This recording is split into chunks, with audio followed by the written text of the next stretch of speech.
It is so important to have goals, even if the goal itself is arbitrary, even if it's, once you get to the goal, you're just going to have to set another goal. So it's not the destination that is really what we're after.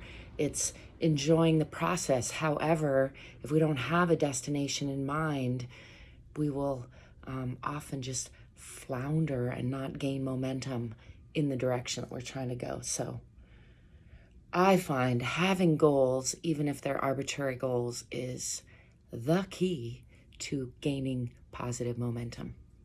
What do you find? Do you have goals? Do you think goals are necessary? I would like to know. I'm Angel, by the way.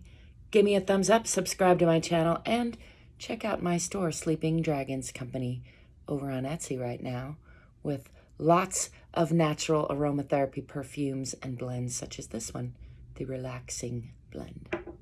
See you soon.